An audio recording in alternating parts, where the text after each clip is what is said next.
भारत में भी और जो लोग दुनिया भर में फौज के लोग हैं इनसे इंटरेक्ट करते रहे, इनकी बड़ी इज्जत करते हैं, बड़े ज़्यादा। इंडियन आर्मी में कोई ऑफिसर, कोई 4 स्टार जनरल इतना पावरफुल नहीं था इख्तियारात के हवाले से जितने ये पावरफुल थे। तो जनरल बिपिन रावत ये 26वें आर्मी चीफ थे। 1968 में इन्होंने कमीशन किया, गोरखा रेजिमेंट से इनका ताल्लुक था। 63 साल इनकी उम्र थी, बड़ा अरसा इन्होंने सर्व किया, बहुत अवार्ड्स लिए।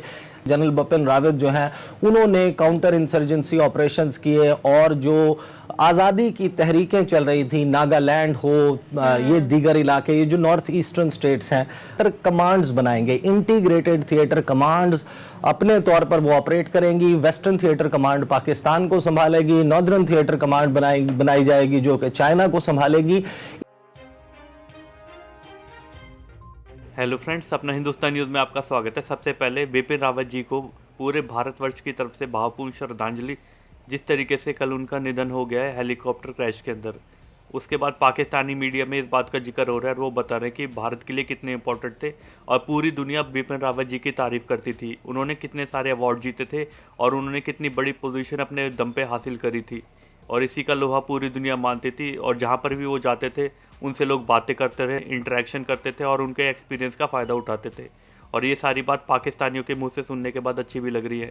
और वो कह रहे किस तरीके से उन्होंने नॉर्थ ईस्ट के अंदर जो इंसर्जेंसी थी उसको ख़त्म किया था और वहाँ पर पूरे भारत का परचम फैलाया था। इससे पता चल जाता है पूरे भारत के लिए आज ये कितना बड़ा दुख का दिन है और कितनी बड़ी क्षति है जो आने वाले टाइम में पूरी नहीं हो सकती। आइए फ्रेंड्स, इस वीडियो को देखते हैं कि उनके एक बड़े, सबसे बड़े उनके ऑफिसर जो हैं वो आज दुनिया से रुखसत हुए और उनकी अहलिया भी और हमारी और बाकी भी उनके साथ जो 14 लोग साथ चले गए और हमारी तमाम हमदर्दियाँ जो हैं वो उनके साथ हैं, उनके भारत के अवाम के साथ। एक अफसोसनाक वाक़या, एक अफसोसनाक सानिया वो ये है कि देखें जनरल बिपिन रावत जो हैं वो उनके और ये जो है उसके बाद पहले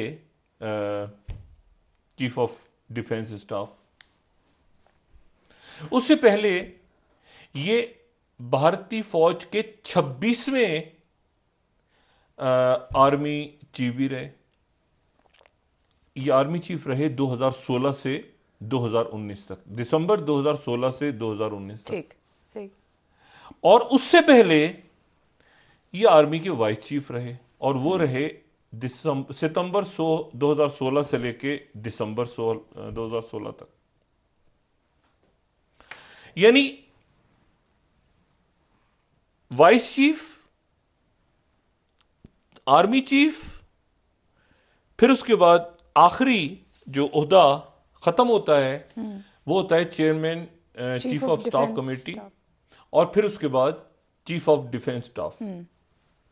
तो इनको आर्मी चीफ ना कहा जाए, वो जनरल नरवानी वो अलग है, ये आर्मी चीफ नहीं, ये उसका बड़ा होता है, ये खास होता इनके लिए क्रिएट हुआ। अच्छा, यानी इसका मतलब ये है कि वाइस चीफ से लेके ये जो ओहदा जिस पे जो चीफ ऑफ डिफेंस स्टाफ का, सीडीएस का, इन तमाम ओहदों पे इनकी जो इन्होंने जो अपनी तरक्की की फौज में, वो वजीर आजम नरेंद्र मोदी के दौर में की। ठीक। और 1947 से लेके 2021 तक इंडियन आर्मी में कोई ऑफिसर, कोई 4 स्टार जनरल इतना पावरफुल नहीं था इख्तियारात के हवाले से जितने ये पावरफुल थे। अब ये समझे कि ये जो हैं ये आर्मी चीफ भी थे, ये और ये एक ऐसी जगह पे थे जो आप समझे कि,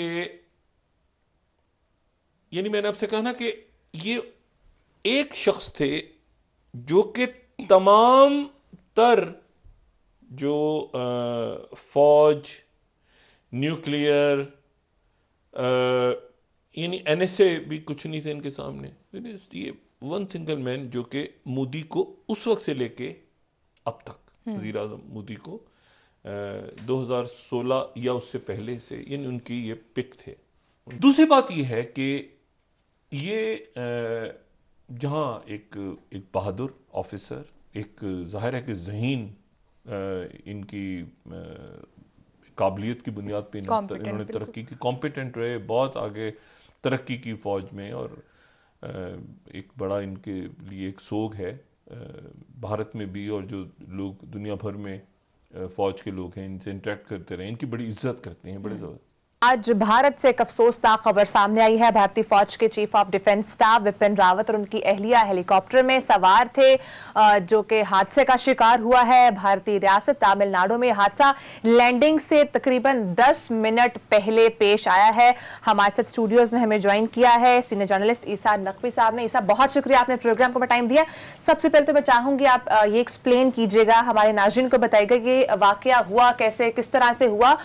देखिए, हमारे इस हवाले से अभी क्योंकि इनिशियल स्टेज है और आज सुबह ये हादसा पेश आया, अभी जो नोन फैक्ट्स हैं हमारे सामने, कुल 13 लोग इस हेलीकॉप्टर में, MI-17 V5 हेलीकॉप्टर था जो कि इंडिया की एयरफोर्स की तरफ से फराहम किया गया था। इसमें 13 लोग सवार थे, 4 इसमें क्रू मेंबर्स थे, 9 पैसेंजर्स थे। उन 9 पैसेंजर्स में इंडिया के chief of defence staff general Bipin Rawat, उनकी अहलिया और दीगर अफराद शरीक थे। ये जहाज़ जो है वो लैंडिंग से 10 मिनट पहले आपने बताया वो गिरकर तबाह हुआ, और उसके बाद इनिशियली इतलात हुई आई कि कुछ लोग हैं 3 से 4 जिनको इंतहाई तशवीशनाक हालत में मुंतकिल किया गया, लेकिन अब हमारे पास ये तस्दीक आ चुकी है कि 13 में से 12 अफराद इसमें हलाक हो चुके हैं, जिनमें जनरल बिपिन रावत और उनकी अहलिया भी शामिल हैं। और जो इस सारे मामले में जो एक शख्स जिनका बताया जा रहा है कि वो बच गए हैं, वो ग्रुप कैप्टन वरुण सिंह हैं।